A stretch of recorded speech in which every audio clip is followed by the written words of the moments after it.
ये रहा एक मधुमक्खी का ब्रेन। स्क्रीन पर तो बड़ा लग रहा होगा, लेकिन असल में अगर इसे Xbox कंट्रोलर से कंपेयर करें तो इसमें सिर्फ 9.6 लाख न्यूरॉन्स होते हैं। अब इसे इंसान के ब्रेन से कंपेयर करो जिसमें लगभग 100 अरब न्यूरॉन्स होते हैं। देख रहे हो? नहीं, अरे ये जो छोटा सा डॉट दिख रहा है वही है मधुमक्खी का असली साइज वाला ब्रेन। ऐसे स्टैट्स देखकर लगता है कि मधुमक्खियां स्क्रैबल गेम में पूरी तरह से फेल हो जाएंगी। और हाँ, ऐसा ही होता है। लेकिन जनाब, ये वही क्रीचर है जो 1 मील दूर किसी फूल का एग्जैक्ट लोकेशन याद रख सकती है। सच बताऊं, मुझे तो खुद याद नहीं रहता कि मैंने अपना फ़ोन कहाँ रखा।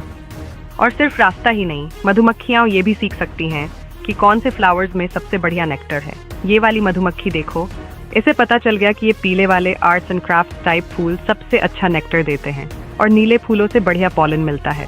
वो जो पाइप क्लीनर का फूल है ना, उसके लिए तो ये जिंदगी का सबसे बढ़िया दिन है। अब तुम सोच रहे होगे, और क्या, फूलों को पहचानना तो इनका काम है, इसी में कुछ लाख न्यूरॉन्स लगा दिए होंगे। ठीक कह रहे हो, लेकिन क्या होगा अगर सिचुएशन थोड़ी ट्रिकी हो जाए? देखो, ये एक छोटा सा पक है जिसके अंदर एक मीठा सा शुगर जूस है और मधुमक्खियाँ इसे बहुत पसंद करती हैं। लेकिन अगर इस पर ढक्कन रख दो तो मधुमक्खियाँ सैड हो जाती हैं। लेकिन ज़रा स्लो मोशन में देखो, अगर हर बार थोड़ा थोड़ा करके ढक्कन को ज़्यादा कवर किया जाए तो कुछ कंप्लेन करने वाली मधुमक्खियाँ मिलेंगी, लेकिन कुछ सुपर स्मार्ट वाली भी जो समझ जाएंगी कि इस ढक्कन को हटाया भी जा सकता है। और जब एक बार उन्हें ये ट्रिक आ जाए तो फिर तो ये बंद ही नहीं होती। देखो, मिल्ली ने कर दिखाया, अब बस कर मिल्ली। लेकिन असली टेस्ट तब होता है जब चीज़ें थोड़ी और ट्रिकी हो जाए। जैसे अगर उन्हें अलग शेप का ढक्कन दिया जाए तो भी वो पहले उसी वाले को पुश करेंगी जिस पे उन्हें ट्रेंड किया गया था, भले ही वो शुगर होल को ब्लॉक कर रहा हो या नहीं। तो हाँ, वो सीख तो रही हैं, लेकिन पूरी तरह से पिक्चर नहीं समझ पा रही हैं। अब पुशिंग वाली ट्रिक तो मधुमक्खियों के लिए नॉर्मल है। कई फ्लावर्स जैसे ब्लैक लोकस बिना पुश किए अपना पॉलन ही नहीं देते।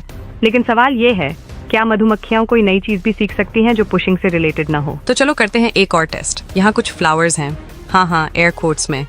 इनके बीच में एक होल है जिसमें शुगर रखा है, लेकिन पूरा सेटअप एक क्लियर कवर के नीचे है। अब यहाँ एक स्ट्रिंग रखी गई है जिससे उस होल को खोला जा सकता है। जब ये सेटअप बम्बलबीज को दिया गया तो कुछ खास नहीं हुआ, सिर्फ इधर उधर बजिंग करते रहे। शायद इसलिए क्योंकि फूलों का डिजाइन इतना घटिया था कि किसी ने मेहनत ही नहीं की। साइंटिस्ट ने भी आर्ट स्कूल ज्वाइन नहीं किया होगा। अब देखो, कभी कभी कोई एक रेयर बी होती है जो खुद से ये ट्रिक पकड़ लेती है, कुछ वैसे ही जैसे कोई बंदा रात भर पार्टी करके अगले दिन टॉप स्कोर ले आए। लेकिन बाकी सारी मधुमक्खियों को थोड़ा गाइडेंस चाहिए। अब यहाँ सबसे मजेदार बात, अगर एक ट्रेंड मधुमक्खी ये करके दिखाए और दूसरी मधुमक्खी उसे बस देखे तो वो भी ये ट्रिक सीख सकती है। यानी बस देखकर सीखना भी पॉसिबल है। लेकिन हाँ, अगर प्रोसेस में कोई एक्स्ट्रा मुश्किल जोड़ दी जाए, जैसे एक और स्ट्रिंग जोड़ दी जाए, तो देखने वाली मधुमक्खी आसानी से हार मान लेती है, जबकि असली ट्रेंड वाली तब तक कोशिश करती है जब तक उसे सफलता नहीं मिल जाती। अब आते हैं असली मजे की बात पर। मधुमक्खियों को बॉल्स बहुत पसंद होती हैं। अगर एक मधुमक्खी के रास्ते में छोटे छोटे कलरफुल बॉल्स रख दिए जाएं, तो ये सिर्फ सीधा नेक्टर लेने नहीं जाती, ये बॉल्स के साथ खेलती हैं, बिना किसी रिवॉर्ड के, बिना किसी रीजन के, बस फन के लिए। ये लिटरली बी साइज चकी चीज है। अब एक टेस्ट और, मधुमक्खियों को एक मिनी गोल्फ गेम सिखाया गया। एक छोटी सी स्टिक से उनके लिए एक बी पपेट बनाया गया और उसे दिखाया गया कि अगर वो बॉल होल में डाले तो उसे एक शुगरी स्नैक मिलेगा। और गेस व्हाट, वो धीरे धीरे सीख गईं। कुछ तो इतनी एक्साइटेड थीं कि बॉल इतनी तेज मारी कि खुद ही समरसॉल्ट कर दी। अब देखो, अगर एक ट्रेंड मधुमक्खी दूसरी अनट्रेंड मधुमक्खी को ये करके दिखाए तो वो भी ये सीख सकती है।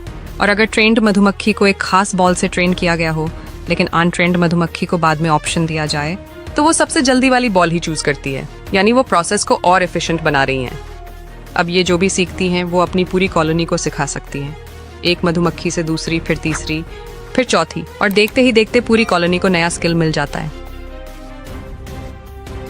हाँ, ये लेजिट फैक्ट्स हैं। जब कोई स्काउट बी कोई बढ़िया घर ढूंढती है तो वो वापस आकर बाकी मधुमक्खियों को बताने के लिए एक वैगल डांस करती है। जितनी तेजी से डांस करेगी उतना ही अच्छा स्पॉट। और अब माइंड ब्लोइंग फैक्ट, ये सारी कम्युनिकेशन हाइव के अंदर होती है, वो भी पूरी डार्कनेस में। सोचो, बिना कुछ देखे, सिर्फ बॉडी मूवमेंट से ये इतनी इन्फॉर्मेशन पास कर देती है। अब बताओ, क्या तुमने कभी सोचा था कि छोटी सी मधुमक्खी इतनी स्मार्ट हो सकती है?